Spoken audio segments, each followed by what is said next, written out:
Hello, good evening, good morning, good afternoon, wherever you are in the world. Welcome to this little broadcast. I say welcome, but there's nobody here yet. But you might be watching this days, weeks, centuries into the future. So, welcome whenever you're watching. A little introduction first. My name's Chris, and until recently, I was the head of podcasts for an organization here in Scotland, where I helped with a phenomenal group of people put together a folio of a dozen podcasts, more than that actually, spanning lots of different formats, lots of different missions, lots of different commercialization missions as well, and learned an awful lot over the 3 years of doing that. And so, what I wanted to do while I don't have a job is to take some time to answer any questions folk have, because I know people have questions. I'm quite often part of um, subreddits and forums for podcasters, and the same sort of questions come up time and time again. But I also know that people will have their own questions they want to ask. So you are welcome to. If you're watching this live, you can drop comments into the chat and I will see them and answer them. If you're watching it after I have put this live, you'll have to ping me on Twitter or something like it. There will be 3 more of these happening after this. The next one's on Google Meet, and then there's one on Twitter Spaces, and then one on Twitch. Each few days, a couple of days apart. You'll find details of those on my Twitter account as well. It might be worth starting with something really basic. One of the questions that comes up an awful lot is about submitting a podcast to the various directories, things like Apple Podcasts, Spotify, Google Podcasts. There are services that will do it for you. So you just create your show on something like Anchor, let's say, which is a free podcast host from Spotify, acquired by Spotify a couple of years ago. And it will submit it for you out to the various podcast directories. But that's actually not what you want to do, because then the account that is submitting your podcast feed to Apple, Spotify, Google, etc., is Anchors in this particular example, or whatever your host is that is doing that distribution for you. And that's not like a terrible thing, really, one way or the other, but it denies you the opportunity of getting the rich analytic data that you could get from each of those platforms. Apple, for example, shows you some really good listen times. Spotify shows you some demographic data, and you don't get direct access to that because you don't have the account that's accessing it. But also, it might give you some problems when you want to try to move that account later. If you decide you want a different host and you want to move that account over to a different podcast host, then not having access to the directory backends could be problematic. The good news is it's actually pretty easy. Now, remember that a podcast at a technical level is a really simple thing. It's an XML document, which might sound scary, but it just means a document in a particular format, the particular format being RSS, really simple syndication. And all that is a structured document. It's a plain text document. You never create one yourself, really. You can, and in fact, my own personal podcast is done with a hand-rolled RSS feed. Stupid thing to do. You never see this document. You never type into a thing. You use a content management system from your podcast host just to upload an MP3 and put in a title and description, that sort of stuff. So you never actually type directly into it, but the RSS document is the description of your show. I don't just mean this is a show about cats. It means it is a description of what episodes, which episodes are which, what the titles are, what the descriptions are, where the file lives for the audio for that, and so on. A bunch of metadata. But it's hard if you open one of these documents up on first pass. If you're not used to seeing this kind of structured document, it will look quite intimidating. But actually, it's just it's what if you like syntax color, it makes it clearer. Anyway, point is, that's one thing. That is your podcast, really, the RSS feed. And then there are a bunch of MP3s, usually MP3s, could be other audio formats, that live on a server somewhere, and the RSS feed just points to those. And so when you submit your podcast to a directory, if you're sending your podcast to Apple, say to put it on Apple Podcasts, all you do is you send them you create an Apple ID, and it's worth here thinking about not having your own personal Apple ID because that can get messy. So for the company I work for, there was a podcasts at email address created, and that became the Apple ID for our podcasts. So everything sat under that portfolio. But you use your Apple ID, you go into Apple Podcast Connect, and you say submit a new show, and you just give them the URL of where that RSS feed lives. They go and do some validation. You got to make sure that you're correctly matching what Apple in this case needs. But to be honest, if you're using a podcast host, then that's fine. They will have made sure that's right. The only thing that might be problematic is if you, for example, don't have your podcast artwork at the right size, you will get errors. But usually the errors are quite useful and explanatory, and you'll be able to see from them what you need to do. So all you do is you submit that RSS feed to Apple or to Spotify or to Google. They validate it. It's very quick in the case of Spotify. In the case of Google Podcasts, in the case of Apple, it can take a few days, sometimes even longer. So it's a good idea if you are trying to hit a particular launch date. It's a good idea to submit your show well in advance. I've got a tip for that in a second. But yeah, that's it. You just submit the RSS feed where that document is. So people get sort of worried about how do I make sure my show is everywhere? Is there a service that can put it everywhere for me? And there are, but I don't recommend them for the reason I said. It means that you don't have access to the rich analytics for each platform. And it means that if you go to move your podcast host at some point in the future, it could be problematic to redirect those directory listings as well. That hint, by the way, for Apple Podcasts, submitting it well in advance, you cannot submit an empty feed to Apple. So if you have created a podcast but not put an episode up, then Apple won't accept it. There has to be something in there. And so a usual trick to get around that is to put a trailer up. And trailers are actually quite important. The first few that we sort of created for that reason, just so that there was a piece of content in the feed so that we could send it to Apple and the like. But it turns out from the analytics, people do listen to them. They do use them as a way of sampling the show. So it's worth making sure your podcast trailer is good. And a trailer is a particular type of episode. There's a metadata flag understood in the podcast taxonomy for a trailer. So if you upload it properly and you flag it as being a trailer through your podcast host, that will show up. It'll be surfaced in the various podcast consumption apps in ways that are useful. It will say trailer, and I think in Spotify it puts it quite high up in the thing when you're browsing. It could be. It depends how it's going to be surfaced elsewhere. Now, I have to be careful not to do slurpy noises. I've talked so far about Apple and Spotify and Google Podcasts. Why haven't I talked about Pocket Casts, Castbox, Overcast, a whole mess of the other podcast consumption apps? And the reason for that is it's iHeartRadio, TuneIn. There's a lot of places you can consume podcasts. But actually, if you do nothing except submit to Apple and Spotify, even, you're pretty much okay. And the reason for that is those are, for a start, the number 1 and 2, depending on your geography, podcast platforms in the world. Apple for a long time was very, very dominant, but Spotify in several territories now has overtaken it. But regardless, those are the first and second biggest channels there are out there. But most of the other smaller directories will scrape Apple. They will explicitly reflect what is in Apple. So by submitting to Apple, you're generally going to be appearing in most of the other ones as well. There can be benefits to claiming, as it's called, your podcast in other directories. You might get access to more analytics or some richer data or vanity URLs or something. But in terms of just your show being available wherever you get your podcasts, as we like to say, then putting it on Apple and Spotify is generally okay. Google Podcasts is good as well.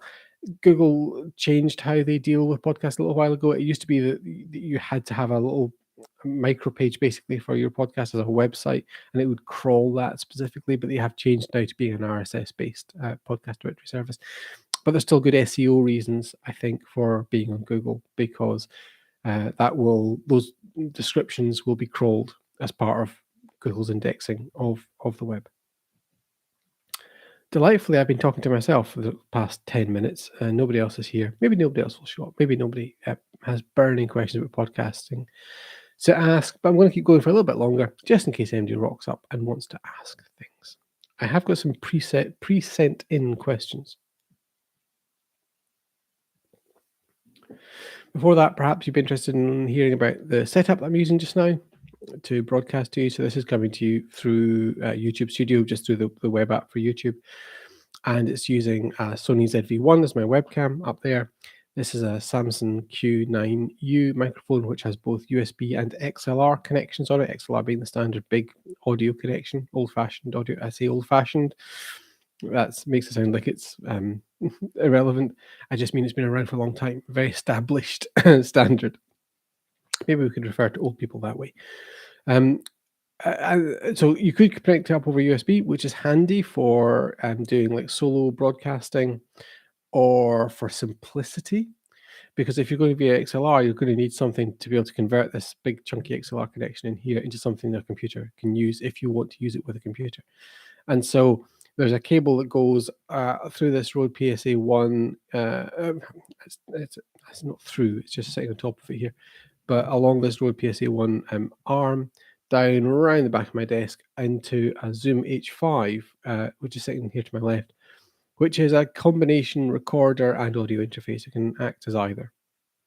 So it's got two XLR jacks on it and a microphone connected to the top, but you can just run one or two XLR mics into it and use it as a USB interface into your computer.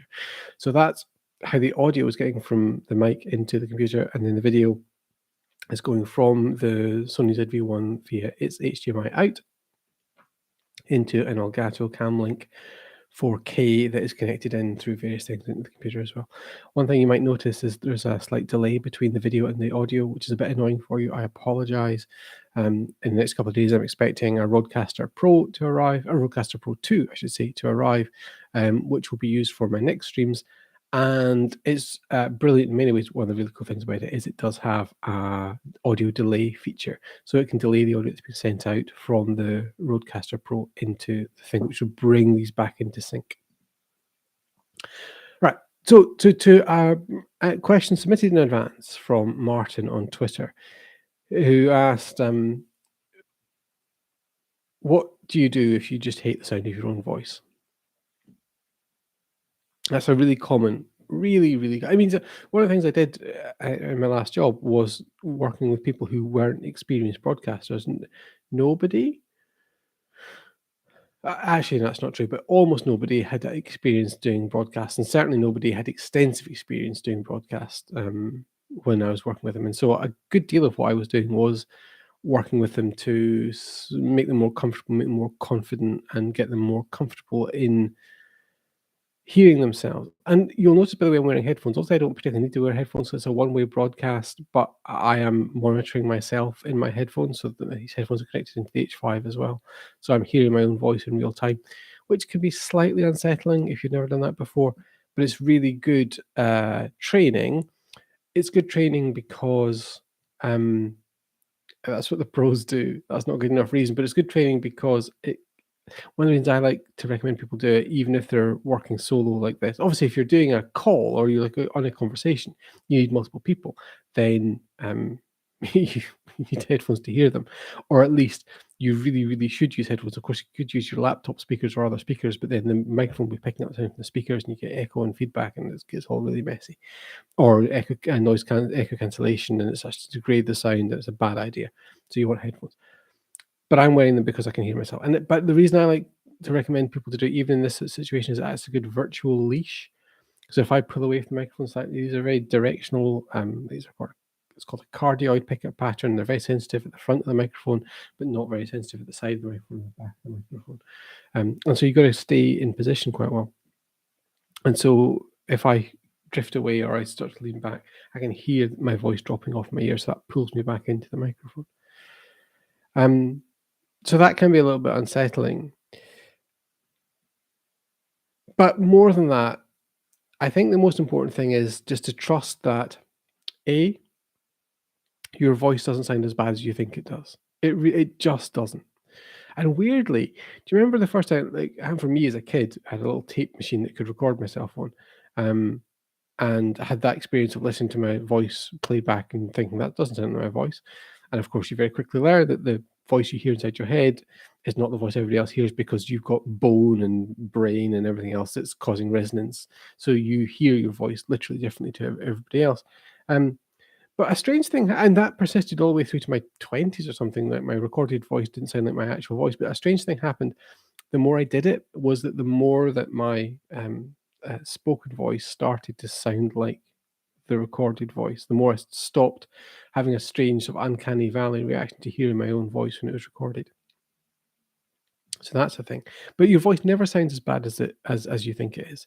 You might be self-conscious about it. You might think it has a nasal quality, or you've got a speech impediment that you're self-conscious of, or you just think you speak too fast, or you're inarticulate, or whatever it is.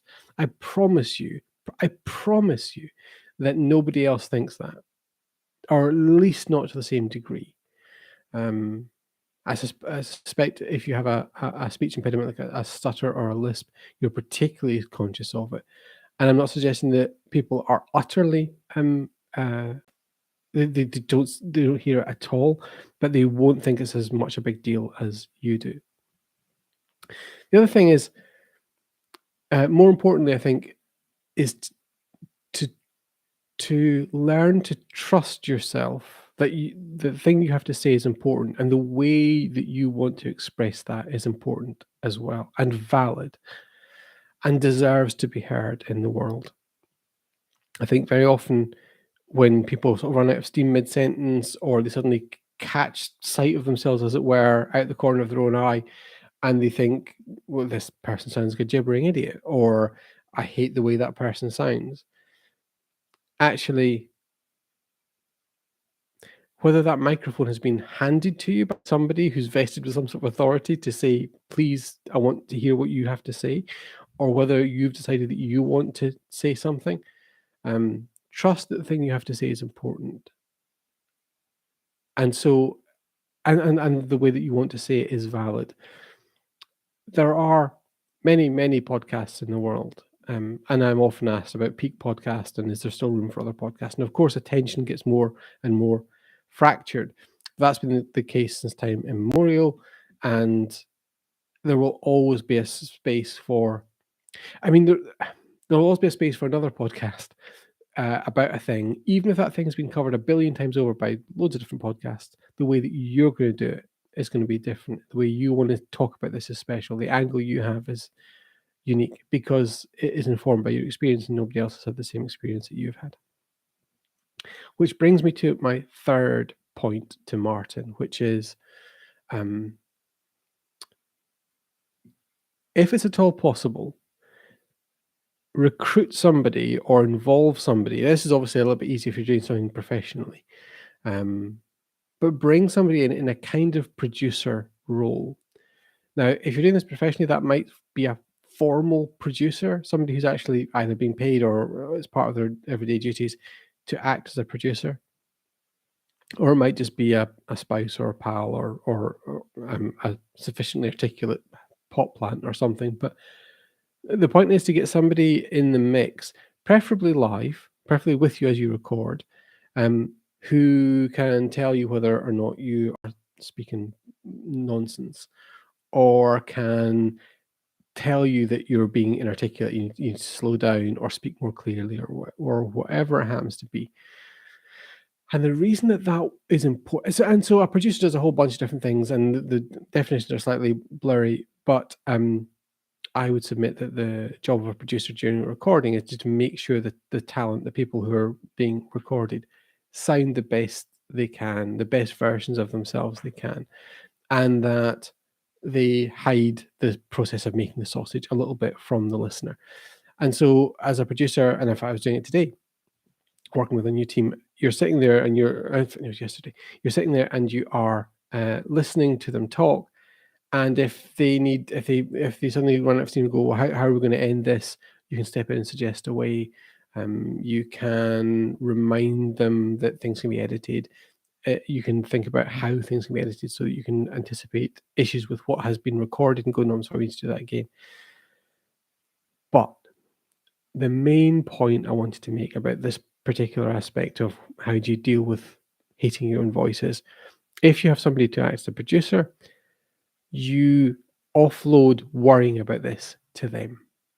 That's a really important thing, because people can. I've done it, and it's possible to be a presenter and producer simultaneously, to produce your own show as well as presenting it.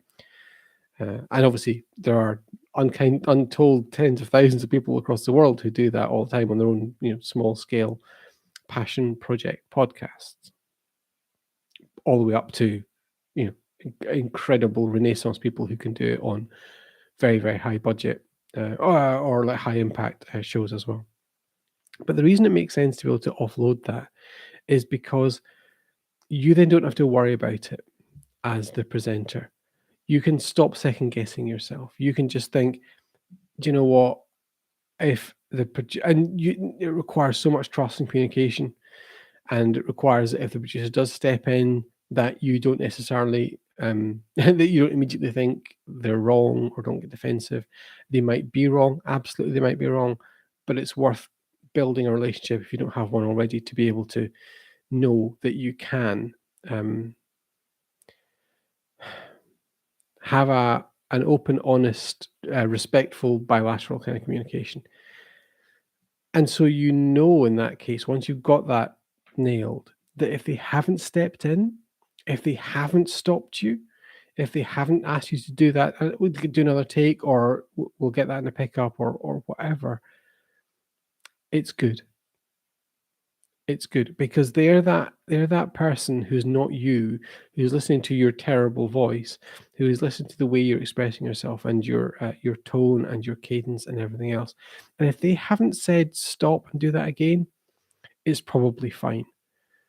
Now, that's the job of an experienced producer, but even if it's just you or you and a pal, or you're doing it for a pal, as long as the producer knows they've got they have been enfranchised to have that power to say, I think, not to say that's awful, do it again, obviously, but to encourage and to shape and to push us towards a place where we're getting something really good out at the end of it, then I think that can be incredibly powerful. And that way, having heard me say your voice doesn't sound as bad as you think it does, and knowing that, what was my second point? Voice doesn't sound as bad as you think it does. I've lost the thread entirely. I'm going to refer back to my tweets on the subject. I mean, I would apologize for doing this, but there's nobody here. So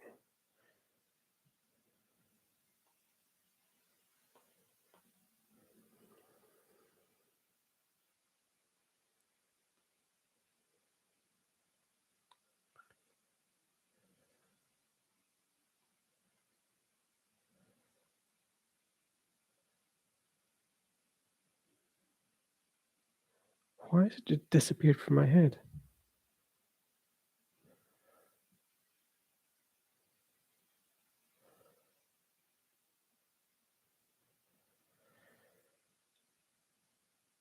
Trust what you have to say, and how you say it matters. Actually, it's good I looked up, because there was another point that I had completely omitted from this live stream, which was exposure therapy. Your voice sounds 3% less weird each time you listen to it. And so if you listen to it multiple times in multiple situations, it sounds less and less and less and less and less weird. Now, if you do the maths on that, if you're making it 3% less weird each time, it will never get to the point where it's completely not weird, but it will get to a stage where it's that number is so close to zero, it makes no odds. But if you can have a producer in there, great. Okay, so I've been rambling to myself for 25 minutes. I think we'll probably call it quits at that. There will be 3 more of these, as I say. The next one is on Saturday, the 24th of September. That will be held on Google Meet. If you follow me at Chris Finn on Twitter, you will find details there, and I'll be sure to tweet it out 2 hours before we go live. It will be at the same time, 10 p.m. UK time, 2 p.m. Pacific, 5 p.m. Eastern, 9 a.m. the next day in New Zealand Standard Time, same time on Friday. If you'd like to come along and ask questions, I sure would love that. All right.